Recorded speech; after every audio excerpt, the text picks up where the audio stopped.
En fait, certains se demandent, mais où se trouve l'islam dans cette constitution? L'islam se trouve de plusieurs façons dans plusieurs articles. Prenons l'article 1er qui dit que la Tunisie est un État libre, indépendant, souverain. L'islam est sa religion, la langue arabe est sa langue officielle et la République est son régime ou son système politique. À première vue, cet article a été pris de la Constitution de 59. Certains disent, mais c'est très le minimum requis. Mais quand j'ai entendu professeur Abdelmajid Najjar, mon collègue à l'ANC, et le grand penseur musulman, et aussi un des piliers, disons, de la pensée de Nahda, nous expliquer qu'est-ce que ça veut dire l'islam dinuha. C'est qu'est-ce que ça veut dire l'islam, sa religion. Nous expliquer que la religion, c'est le cultuel. La religion, c'est la vision éthique du monde. La religion, le mot din, c'est aussi le côté loi, législation. C'est la civilisation. C'est disons, les valeurs de la société. Donc, pour moi, cet article-là est très significatif. Je pense l'article 2 aussi. L'article 2, pourtant, il parle de l'état civil ou bien l'état séculier. La Tunisie est un état civil basé sur la citoyenneté, la volonté du peuple et la suprématie de la loi. Oui, je retrouve de l'islam en ça. Vous pouvez me dire comment?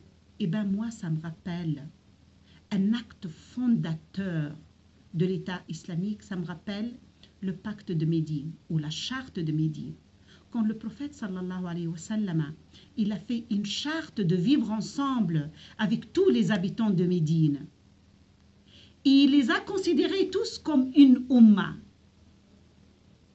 Si j'ai à redire ça en langage contemporain, je veux dire que c'est ça la citoyenneté. Il a donné à ce moment-là la place à tout le monde, aux juifs, aux polythéistes, aux musulmans, à tous.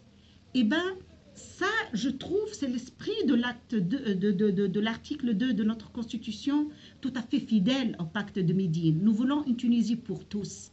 Une Tunisie pour tous ses enfants, qu'ils soient croyants ou pas, qu'ils soient idéologiquement de gauche ou de droite, qu'ils soient musulmans ou pas, et nous avons une communauté juive, qu'ils soient hommes ou femmes, qu'ils soient de n'importe quelle région de la Tunisie, quelle que soit sa vision de la société, et on a en commun la citoyenneté et le respect de la loi. Ça, c'est pas du tout contradictoire avec l'islam. Ça, c'est vraiment l'esprit même de la façon de voir de l'islam, de vivre avec l'autre. Et je trouve que c'est un acte très important ou un article très important dans notre Constitution. Aussi, tous les articles qui parlent des droits et libertés, le respect de la vie, le respect de la vie privée des gens, le respect des droits des hommes et des femmes, citoyens et citoyennes, le refus ou l'interdiction dans cette constitution de bannir les gens, de les exiler de leur pays ou bien de leur interdire d'y revenir, les droits des handicapés, les droits des femmes, les droits des enfants, parler de la jeunesse, parler de la justice sociale, parler des droits socio-économiques. Eh bien, tout ça, ça rejoint le sens de l'équité en islam, le sens de la bienveillance mutuelle et de la solidarité. Donc, moi, je retrouve l'esprit des valeurs musulmanes dans notre constitution. Certains croient que pour qu'une constitution soit fidèle ou qu'elle rencontre les valeurs islamiques, il faut que dans tous les articles, on écrit islamique, islamique. Moi, je crois au contraire. Si on est fidèle à tout ce qui redonne à la dignité humaine son sens, la dignité humaine telle que Dieu, dans le Saint-Coran, a donné à l'être humain, c'est que nous sommes fidèles aussi aux valeurs et aux principes islamiques. L'important, c'est d'appliquer ça, d'appliquer la justice sociale, d'appliquer le respect de l'autre, d'appliquer l'égalité entre les citoyens devant la loi, d'appliquer l'équité et la justice entre les régions. Tout ça, je pense, c'est au fond ce que veut de nous l'islam, alors que nous érigeons une nouvelle république, une deuxième république. C'est quoi l'islam si ce n'est être libre et être le plus proche possible de la justice? C'est ce que nous avons essayé de faire.